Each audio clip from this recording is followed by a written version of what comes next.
Bonjour à tous et bienvenue dans Demain vous appartient, votre émission sur les séries de TF1. Alors, dans Demain nous appartient, l'intrigue en cours vient de se conclure et je pense que les graines de la nouvelle intrigue sont déjà semées.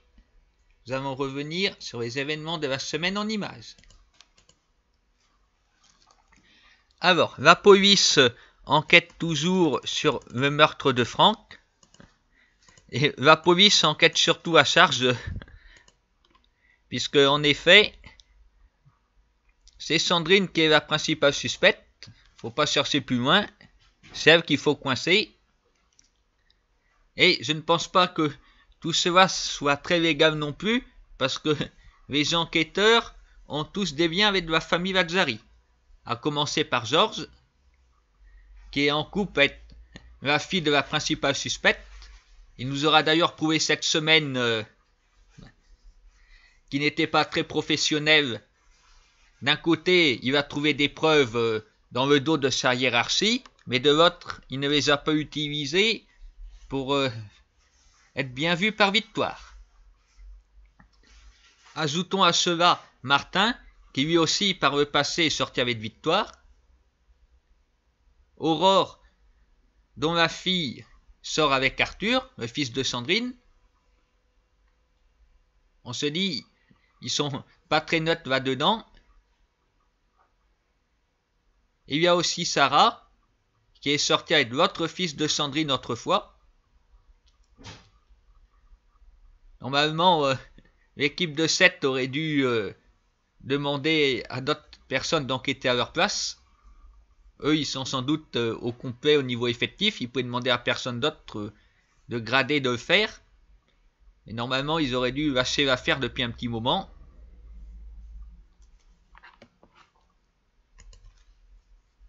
Anne-Marie s'est accusée pour protéger Sandrine, mais elle a été relâchée car ses aveux ne collaient pas du tout.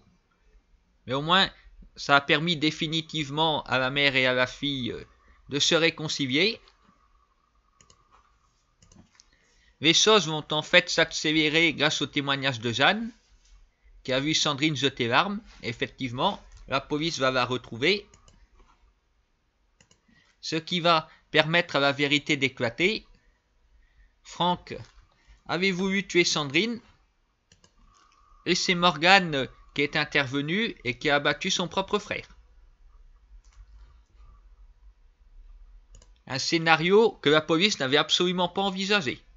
Ça ne pouvait pas être Morgane, c'était forcément Sandrine. Comme d'habitude, ils ont été nuls, mais ils ont tout de même réussi à arrêter la coupable.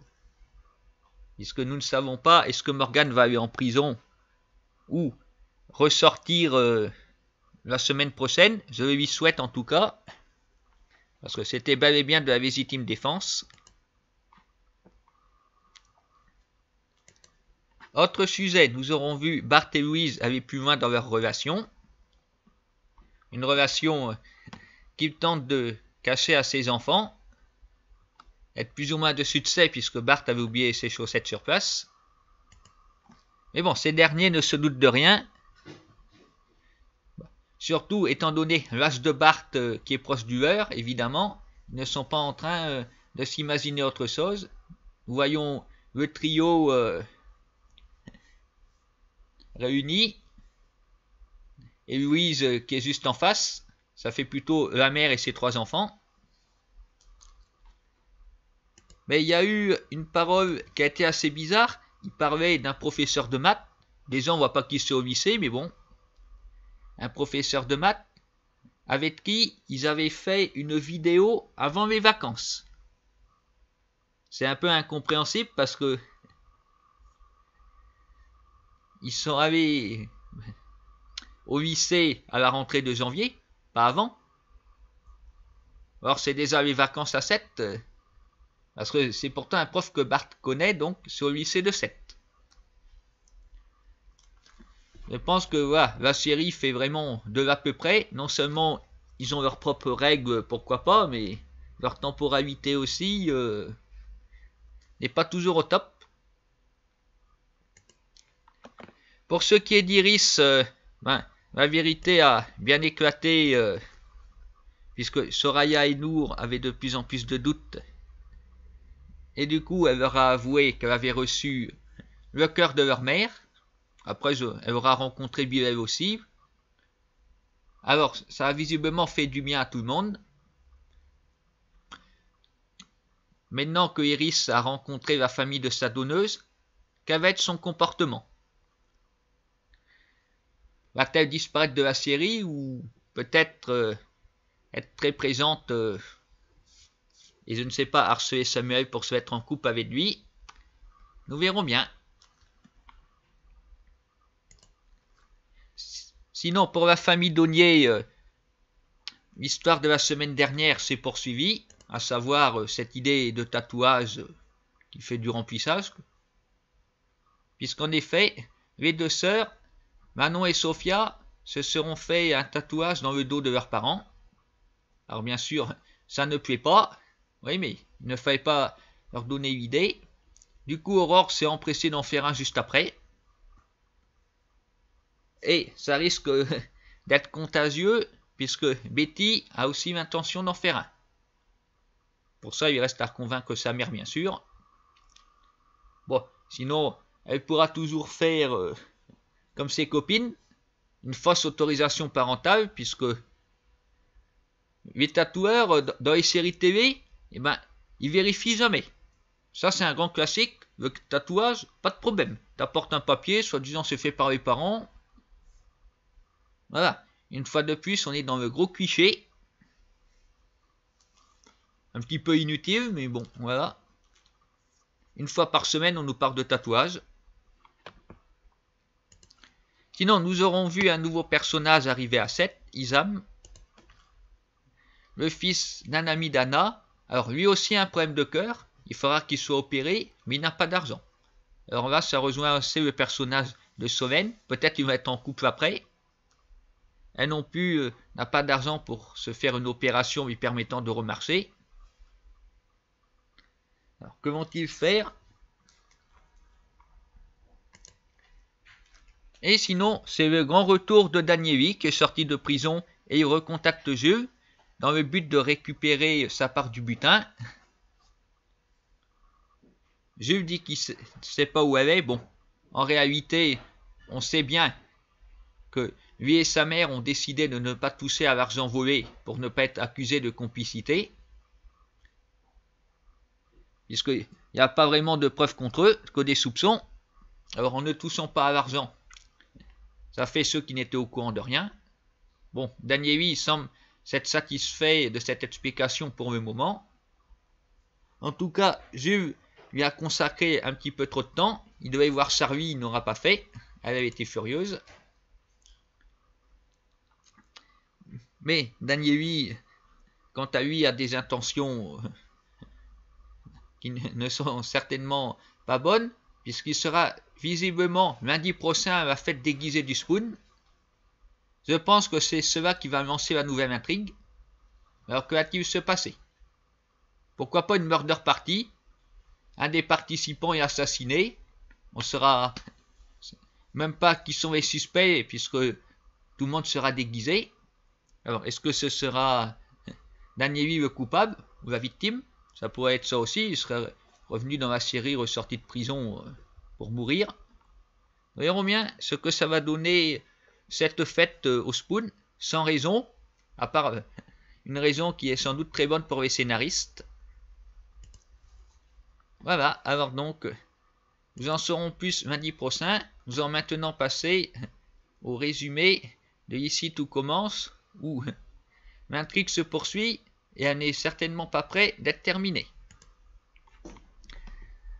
Comme Maxime a été blessé aux mains après l'explosion, il ne peut plus faire la cuisine. C'est donc Salomé qui va le remplacer et faire la cuisine sous ses ordres. Je ne sais pas si c'est facile ou non, en tout cas, ça aura permis à Maxime de réussir son examen et de se rapprocher définitivement de Salomé.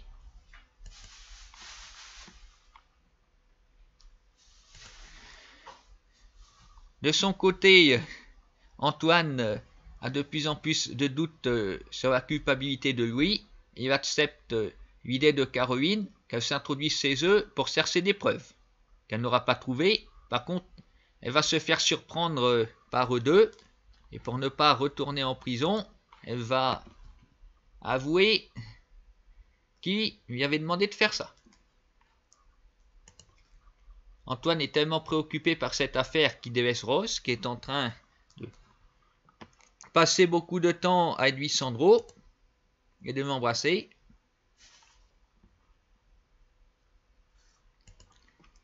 Mais il y aura eu un énorme rebondissement, puisque alors que Claire tentait de faire avouer Louis sur sa responsabilité dans l'explosion afin de l'aider au mieux, ce dernier pense que c'est sa mère elle-même qui a provoqué l'explosion afin de l'accuser et de l'écarter de la direction de l'institut.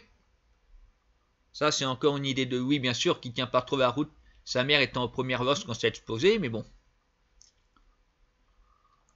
Comme d'habitude, cet excessif pète les plombs.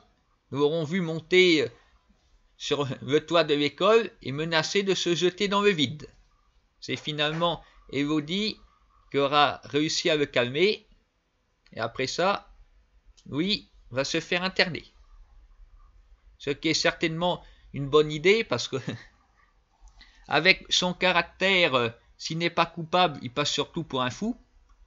Alors, une fois qu'il ne sera plus là à se donner en spectacle, les soupçons pourront s'orienter vers quelqu'un d'autre. Il était temps de mettre loin de cette école, parce que c'est bien le personnage, comme nous avons vu, impulsif, pas le genre à aller foutre une bonbonne de gaz piégée dans la cuisine, non. Lui, il réagit au quart de tour.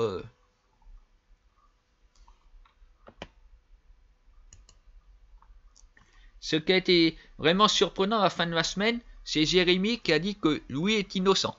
Lui en est sûr. Alors, il sait qu'il est le coupable, mais alors qui ça peut bien être? Lui-même? Je ne vois pas pourquoi il aurait fait ça. Il était présent, mais bon. Sevilla? Je ne vois pas non plus pourquoi, à moins que parce que les gens étaient contre leur histoire d'amour. Enfin, elle n'était pas présente, mais ça sent un petit peu tordu. Vincent, parce que Clotilde l'a repoussé, aurait-il décidé de la faire exploser alors qu'elle faisait la cuisine? Ça pourrait être crédible. Est-ce que ce serait Clotilde? On peut supposer aussi, parce qu'après tout, elle est partie. C'est elle qui devait être là. Elle n'a pas été là. Guillaume, quant à lui, on ne voit pas pourquoi il aurait fait ça, parce qu'il s'est pardonné à Clotilde, il n'était pas obligé de retourner avec elle. À moins qu'il y aura eu un quelconque héritage ensuite, mais je n'y crois pas trop. Greg, quant à lui, j'ai pensé depuis la semaine dernière, ça pourrait être lui un indice parce que il devait faire la vaisselle, or il a voulu venir assister à la vidéo.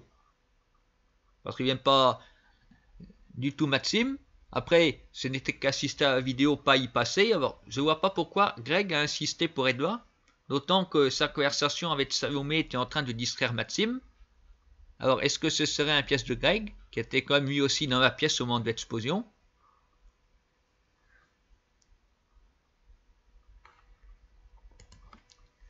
Sinon, nous avons encore vu Noémie et Gaëtan en train de se disputer cette semaine. Tout ça parce que Madame a débordé sur ses horaires de cours au détriment de celui de sport, qui n'est pas très important. Les élèves sont là pour apprendre la cuisine, pas le sport. Bon, un argument qui n'a pas plu du tout à Gaëtan. Mais ce couple infernal s'est comme réconcilié en fin de semaine, alors que par gourmandise, il était en train de manger dans un gâteau destiné aux clients. Noémie a apprécié les compliments sur sa recette et lui a proposé de lui apprendre à en faire.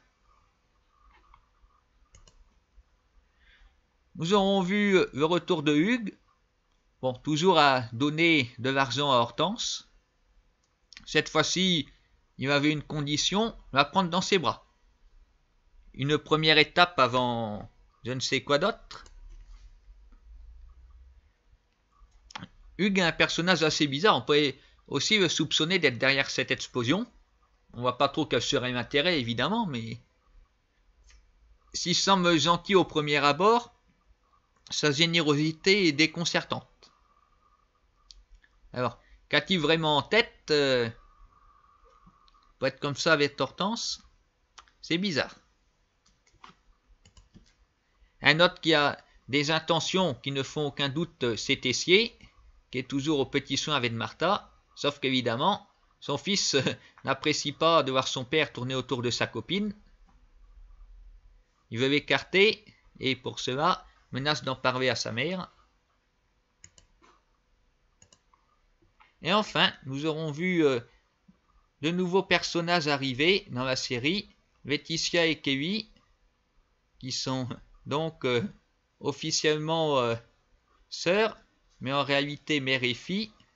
Alors, bien évidemment, ces deux personnages vont certainement alimenter les intrigues à venir, puisque après tout, elles ont quand même 3 secrets, voilà, qui est très important, de quoi alimenter beaucoup de choses. 2 personnes mais 3 secrets, à savoir, comme je l'ai dit, qu'elles sont donc mère et fille, que Laetitia a menti à Vincent sur son travail, et qu'elle va devoir éviter d'être vue par Sévia, à moins que elle décide de le quitter. Et Kevin, quant à elle, est analphabète. Et elle a donc du mal à signer le papier où il faut.